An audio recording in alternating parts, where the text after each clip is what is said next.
దేవునికి స్తోత్రం. ప్రియమైన వారలారా, రక్షకుడును ప్రభు అయిన యేసుక్రీస్తు వారి నామంలో మీకు శుభములు, వందనాలు తెలియజేస్తూ ఉన్నాం. దేవుడు మిమ్మలను, మీ బిడ్డలను, మీ కుటుంబములను దీవించి ఆశీర్వదించునుగాక. ఆమెన్. God bless you. దేవునికి స్తోత్రం. హల్లెలూయా. ప్రియమైన దేవుని బిడ్డలారా, ఈ భూలోకంలో మనం ఉన్నప్పుడు రక్షించబడినటువంటి ప్రతి వ్యక్తికి ఒక నిరీక్షణ ఉంటుందండి. క్రైస్తవులు అనబడే వారికి నిరీక్షణ ఉంటుంది. ఏంటి ఆ నిరీక్షణ అంటే, ఈ భూలోకంలో మనం చనిపోతే, ఈ భూలోకంలో మన ప్రాణం పోతే ఆత్మ అనేది పరలోక రాజ్యంలో చేరుతుంది. దేవుని వద్దకు మనం వెళ్తాము, దేవునితో యుగయుగాలు మనం ఉంటాము అనే ఒక నిరీక్షణ క్రైస్తవులకు మాత్రమే ఉంటుందండి. ఇంకెవరికి ఉండదు ఆ నిరీక్షణ. ఆ నిరీక్షణ క్రైస్తవులు అనబడే మనకు మాత్రమే ఉంటుంది. ఈ భూలోక జీవితము కొద్ది సంవత్సరాలు, 60-70 సంవత్సరాలు, లేదంటే 100 సంవత్సరాల లోపే మనం బ్రతుకుతాం ఇక్కడ. ఆ తర్వాత శరీరము చనిపోతుంది. ఈ శరీరంలో ప్రాణము, శరీరము, ఆత్మ 3 ఉన్నాయండి. శరీరం మంటే అయిపోతుంది, ప్రాణం పోతుంది. ఆత్మ అనే దానికి చావు లేదు.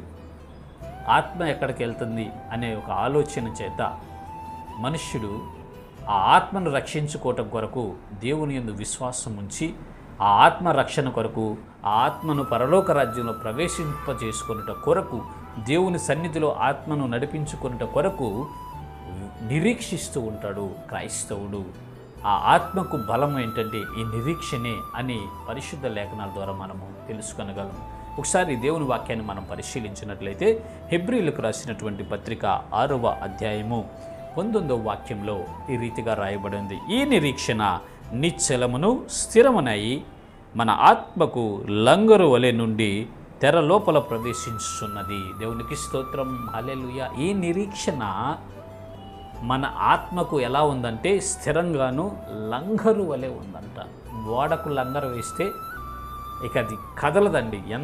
ఎన్ని అలలన్నా రాని, ఎంత ఆటుపోట్లైనా జరగని కానీ ఆ ఓడ అక్కడే ఉంటుంది, ఆ పడవ. కారణం ఏంటంటే దానికి లంగరు వేశారు.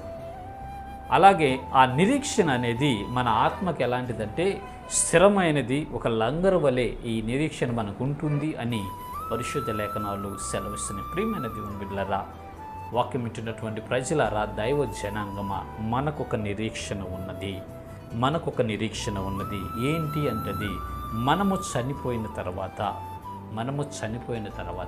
మన ఆత్మ పరలోక రాజ్యంలో ప్రవేశిస్తుంది. మన ఆత్మ దేవుని సన్నిధానానికి చేరుతుంది. మన ఆత్మ దేవునితో యుగయుగాలు ఉంటుంది అనే ఒక నిరీక్షణ మనలను ధైర్యపరుస్తూ ఈ భూలోకంలో నడిపిస్తుంది. మంచిది, అది నిజమేనండి.